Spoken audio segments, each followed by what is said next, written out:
Let's talk about something we all struggle with, right? That huge, frustrating gap between knowing what we should do to make our lives better and actually, doing it. Well, in this explainer, we're going to build a practical framework to finally close that gap for good. You know the feeling. You get this massive burst of inspiration, you map out this grand plan, you set these huge, ambitious goals, and for a few days, maybe even a week, you feel unstoppable. But then, well, life gets in the way. A stressful day, you're tired, and just like that, you're right back where you started. Only now you feel even worse because you've failed again. So what is going on? Why does this keep happening? Well, according to speaker Mel Robbins, the whole problem starts with a huge misunderstanding. We wait to feel motivated. We think that feeling, that emotional jolt, has to come before we take action. But that's the trap. That is exactly why we stay stuck. So first things first, let's really dive into this motivation trap. We're going to deconstruct it and figure out exactly why our best intentions so often just fizzle out. The Art of Manliness blog really breaks it down into 3 key reasons. First off, these huge goals we set. They're so big they actually scare our brains, triggering a kind of freeze response. Second, we waste so much energy looking for that one magic bullet or perfect hack instead of just doing the boring, consistent work. And finally, and this one is tricky, the moment we see a tiny bit of success, we ease up, take our foot off the gas, and slide right back to where we began. Okay, so if that's the problem, what on earth is the solution? Well, it all starts with a really fundamental shift in how we think. It all begins with what we're going to call the mindset switch. The idea of a mindset, which was made famous by Stanford psychologist Carol Dweck, is really the foundation for everything. Think of it as the operating system for your brain. It's the set of beliefs that shapes how you see everything, and it's what determines whether you look at a challenge and see a brick wall or a stepping stone. And it really comes down to 2 different paths. On one side, you've got the fixed mindset. People with this mindset believe their talents are set in stone, so they avoid challenges because they don't want to risk looking bad. But on the other side, you've got the growth mindset. These people believe abilities can be built, so for them, failure isn't some final judgment, it's just data, it's a lesson. Adopting a growth mindset is the absolute first step, because it's what gives you permission to even believe that change is possible. All right, so you believe you can change. That's huge. But what about that very specific moment of hesitation? That little 5-second window where your brain cooks up 1,000 reasons why you should just stay on the couch? For that, we need a tool. We need something to launch us into action. This is the million-dollar question, isn't it? And Mel Robbins has an answer. She came up with a super simple, science-backed trick to close that gap between wanting to do something and actually physically doing it. She calls it the 5-second rule.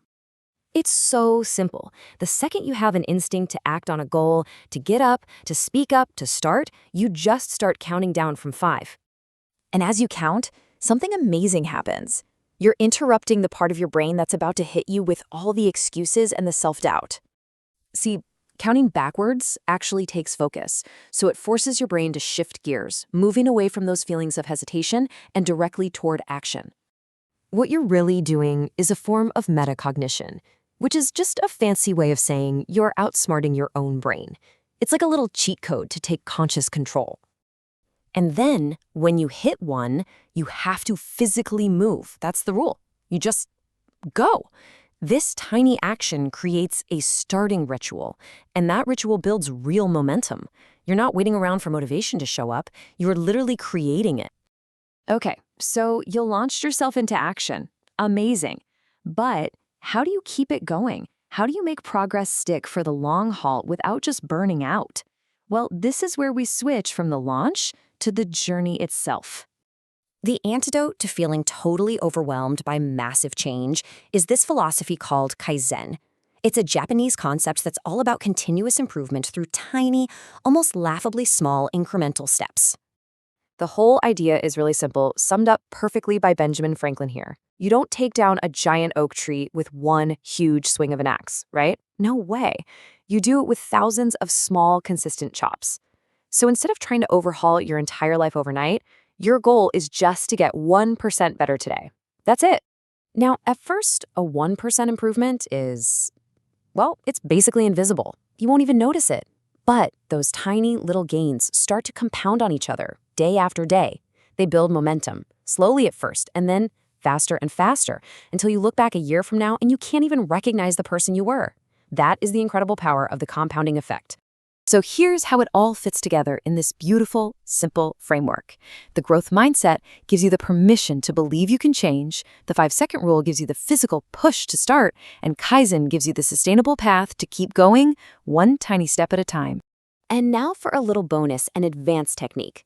What if you could actually make your goals so fascinating, so compelling, that taking action felt less like a chore and more like solving a mystery?